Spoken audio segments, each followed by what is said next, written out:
Hello everyone, welcome to the course on genetics. Today we will learn about inversion. It is next type of chromosomal aberration.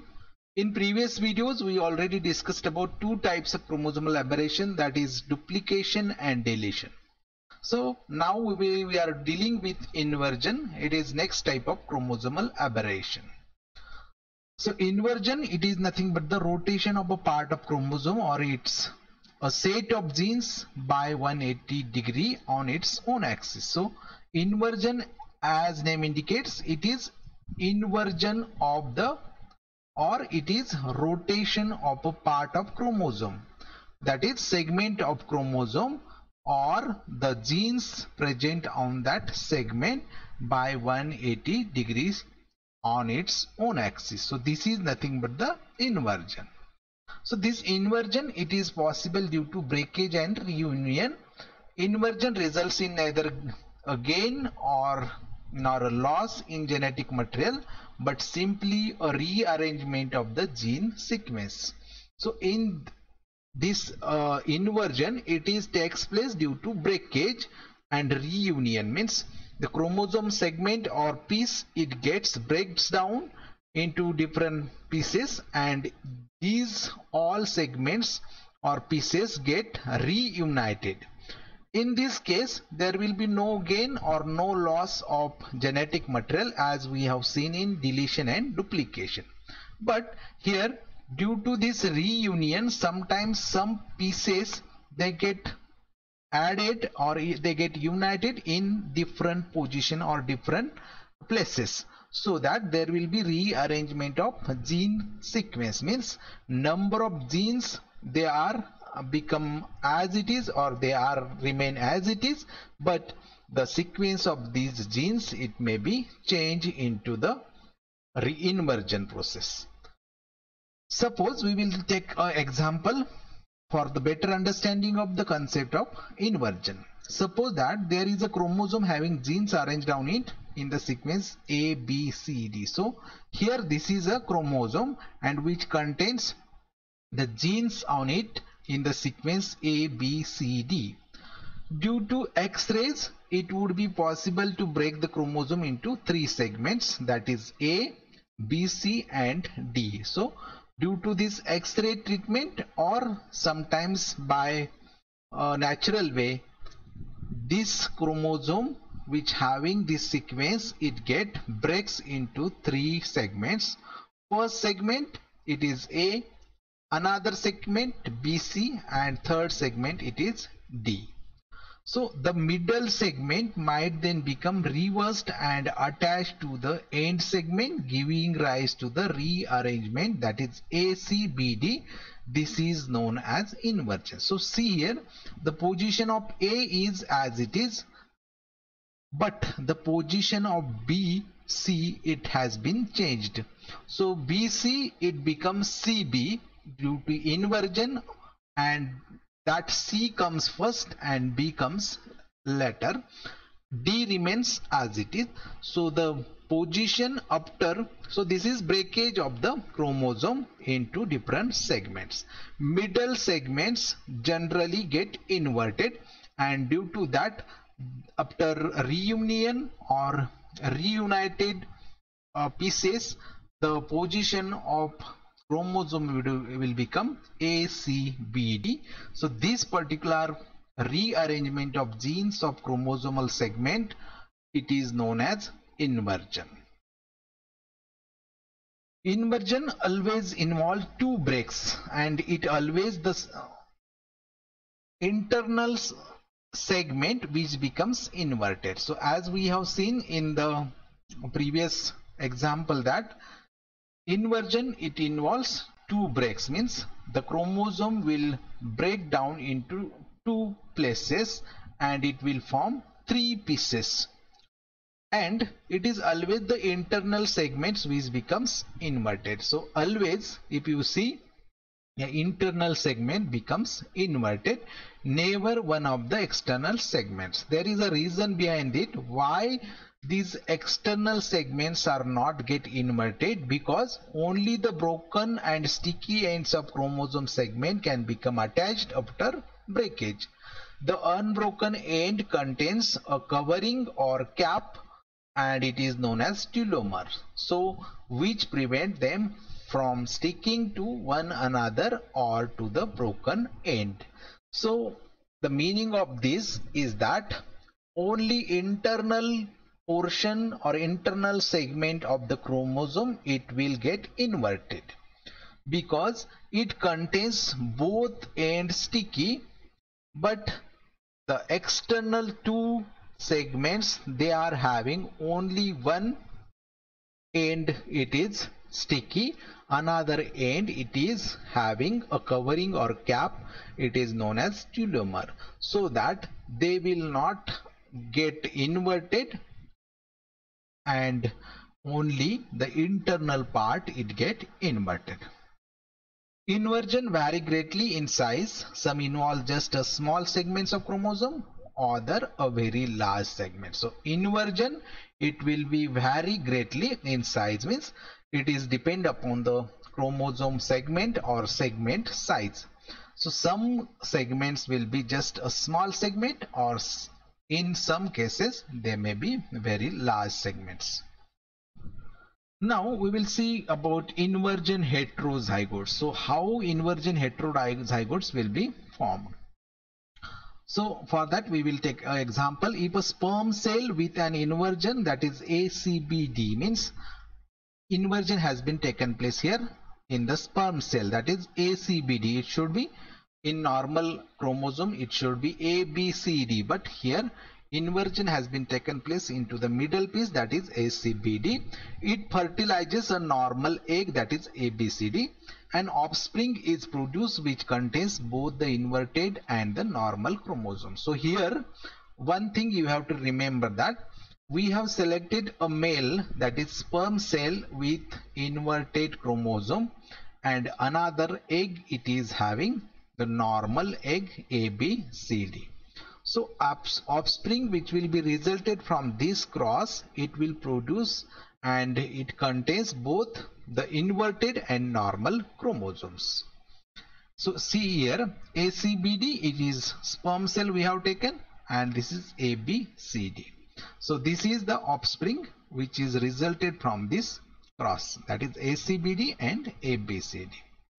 This offspring is heterozygous for the inversion and can be referred to as inversion heterozygote. So this offspring it is heterozygous for inversion and can be referred to as inversion. Because why it is heterozygous? Because one chromosome pair it is having ACBD sequence and another chromosome ABCD sequence, means two different types of chromosome segments or chromosomes have been found here. So it is known as the inversion heterozygote, means the offspring which is resulted from a inverted chromosome and a normal chromosome, it will be inversion heterozygote.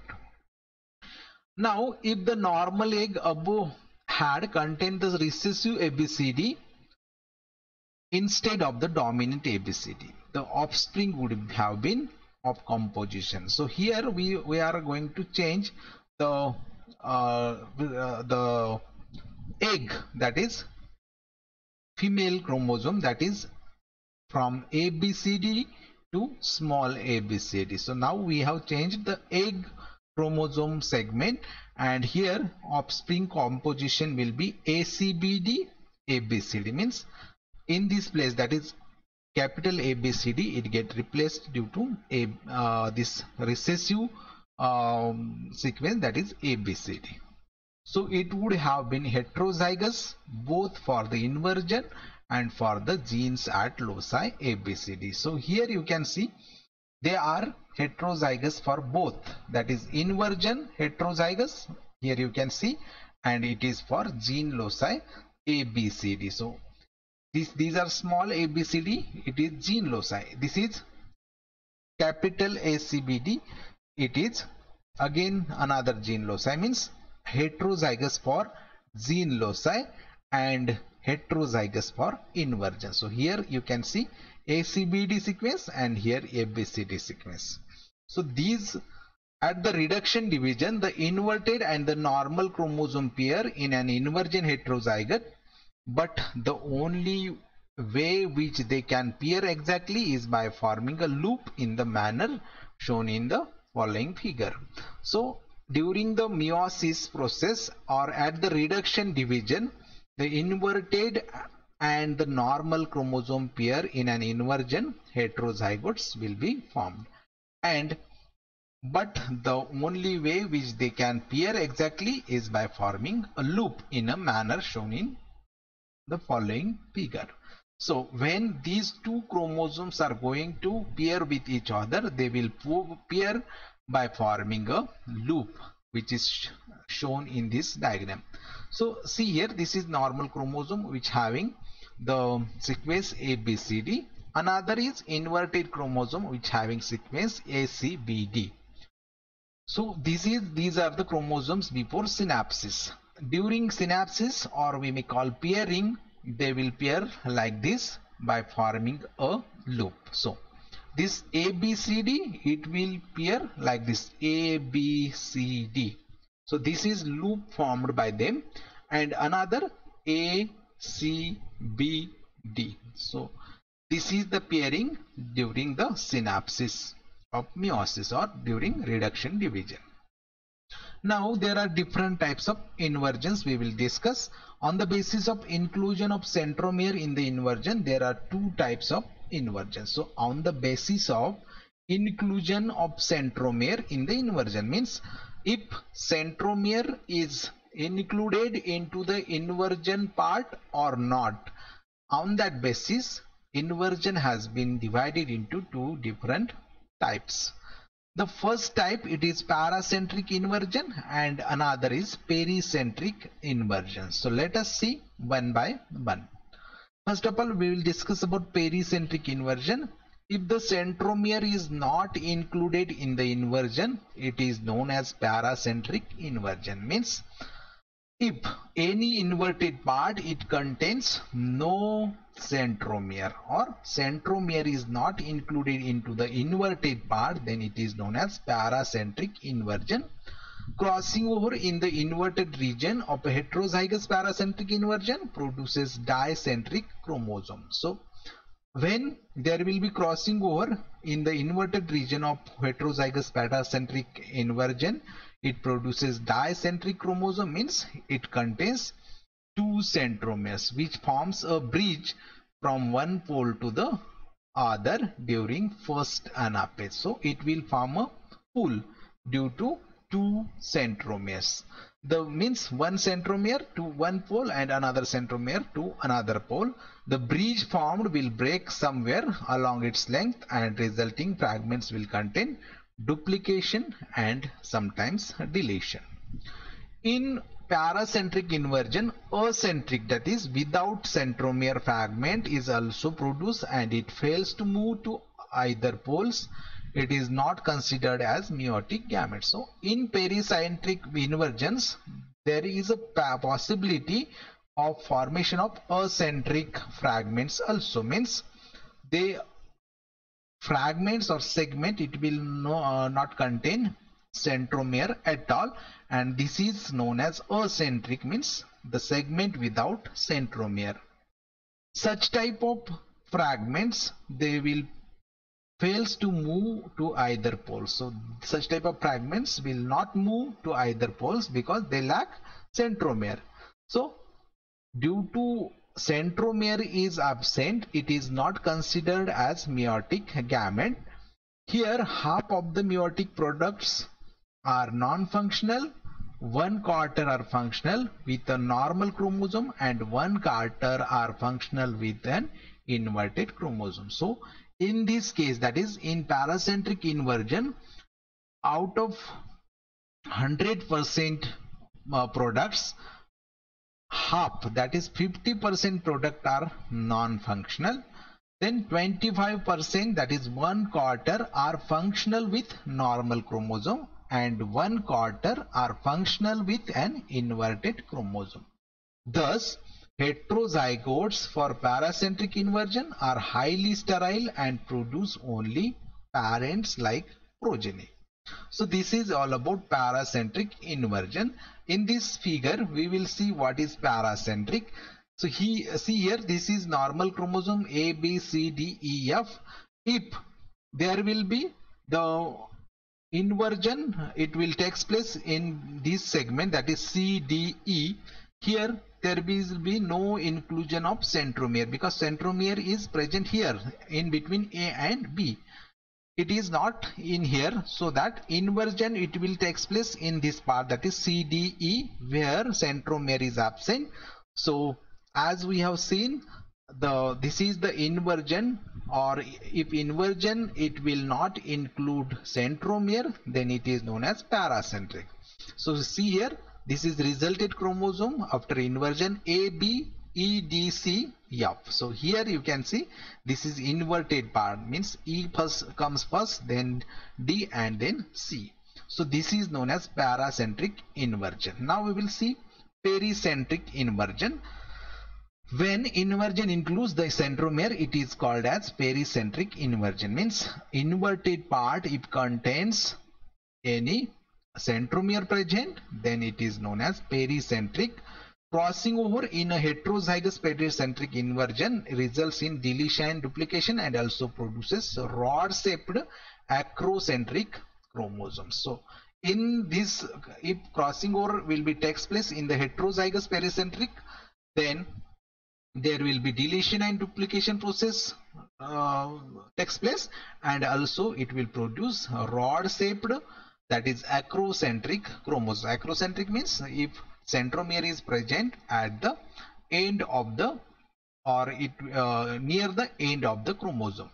The first meiotic anaphase figures appear normal, but the two chromatids of each chromosome usually have arms of unequal length depending upon where the crossing over occurred, because as we have seen, the position of centromere is near the end, so that this type of chromosome, it will produce two unequal arms. So here you can see in this case pericentric, the inversion is taking place in this segment, that is centromere is present here after A, then B, C, D. So inversion will take place here. Now the position of centromere will be changed, and the position which was present here, it will comes here. So the position of centromere will be changed due to this type of pericentric inversion. So when centromere is included into the inversion process, then it is known as pericentric inversion. So in this case, half of the meiotic products, that is gametes, are non-functional and inviable due to the presence of duplication and deletion in them. So in this process also, as like paracentric, here also half of the gametes or products are non-functional because they are, or they are not viable, inviable. They are due to duplication and deletions taking place in them. So the other half of gametes are functional. One quarter have normal chromosome order, one quarter have the inverted arrangement. So in paracentric there was same condition, and in pericentric also there will be same condition, means only 50% of chromosomes are functional, and in that one quarter is having normal chromosome order and one quarter have the inverted arrangement. So this is all about the types of the inversion, and in this video we have seen what is inversion, then inversion heterozygotes, and types of inversion which contains paracentric and pericentric inversion. These are some references for your study. If you like video, like, comment, share, subscribe and press bell icon to get further notification. Thanks for your attention.